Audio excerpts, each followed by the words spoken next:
இயேசு கிறிஸ்துவின் இனிதான நாமத்தினாலே உங்களை வாழ்த்தி இந்த புதிய நாளிலும் தேவனுடைய ஜீவனுள்ள வார்த்தையின் மூலமாய் உங்களை சந்திப்பதிலே நான் கர்த்தருக்குள் மகிழ்ச்சி அடைகின்றேன். நியாயாதிபதிகள் 6:24. அங்கே கிதியோன் கர்த்தருக்கு ஒரு பலிபீடத்தை கட்டி அதற்கு யெகோவா ஷாலோம் என்று பெயரிட்டான். அது இந்நாள் வரைக்கும் அபியேசரின் ஊராகிய ஓப்ராவில் இருக்கிறது. Judges 6:24. So Gideon built an altar there to the Lord and called it the Lord is peace. To this day it is still in Ophrah of the Abiezrites. ஆமென். கர்த்தருடைய நாமம் மகிமைப்படுவதாக. நேற்று தினத்தில் யெகோவா ஈரே என்ற நாமத்தை குறித்து நாம் தியானித்தோம். கர்த்தருடைய பர்வதத்தில் எல்லாம் பார்த்து கொள்ளப்படும் என்று. இந்த நாளிலே நீங்களும் நானும் தியானிக்க போகிறது யெகோவா ஷாலோம். அப்படி என்றால் சமாதான காரணராகிய கர்த்தர்.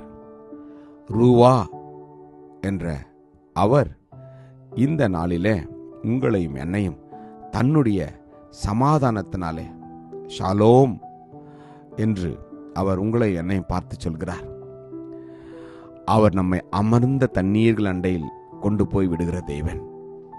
ஆம், தேவனுடைய நாமம் சமாதான காரணர் என்று வேதம் சொல்கிறது. He is a Prince of Peace. ஆமென்.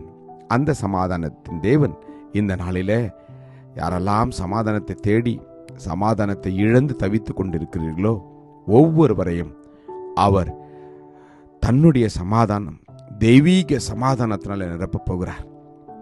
வேதம் சொல்கிறது, உலகம் கொடுக்கக்கூடாத தெய்வீக சமாதானம் உங்களையும் உங்கள் இருதயத்தையும் அதை காத்துக்கொள்ள கடவுது என்று. அவர் கொடுக்கிற சமாதானம் உலகம் கொடுக்கிற சமாதானம் அல்ல.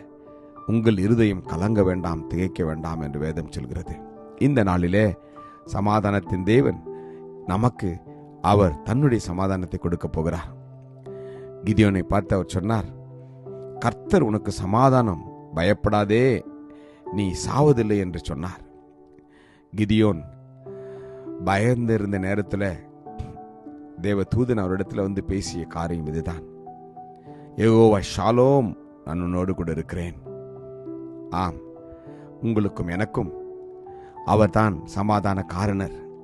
சமாதானத்தை தேடி உலகத்தில் அநேக விதமான காரியங்களை செய்து கொண்டிருக்கின்ற போது நம்முடைய தேவன் உங்களுக்கும் எனக்கும் நானே என்னுடைய சமாதானத்தை கொடுக்கிறேன் என்று சொல்கிறார். ஆம், நம்முடைய இருதயத்தையும் நம்முடைய சிந்தையும் நாம் தேவனுடைய பாதத்தில் வைத்து விடுவோமா? கர்த்தர் நிச்சயமாய் உங்களுக்கும் எனக்கும் தன்னுடைய சமாதானத்தை அருளி நம்மை ஆசீர்வதிப்பார். ஜெபிப்போமா? கிருபையும் இரக்கம் நிறைந்த நல்ல தகப்பனே, நல்ல நாளுக்காக உமக்கு நன்றி அப்பா. எங்களுடைய சமாதான காரணரே உமக்கு நன்றி. யெகோவா ஷாலோம், நீரே எங்கள் சமாதானம் அப்பா.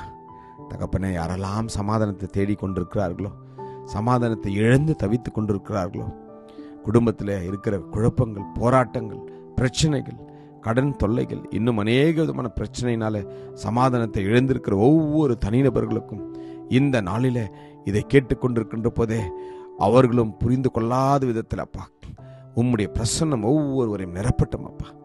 சமாதானத்தின் தேவன் சமாதான ஊற்றாய் ஒவ்வொருடைய உள்ளங்களிலும் இல்லங்களிலும் ஊற்றும்படியாக நாங்கள் வேண்டுகிறோம். நீர் அப்படி செய்வதற்காக உமக்கு நன்றி. இயேசு கிறிஸ்துவின் இனிதான நாமத்தில் ஜெபிக்கிறோம் ஜீவனுள்ள நல்ல தகப்பனே. ஆமேன். God bless you. Jesus loves you. Amen.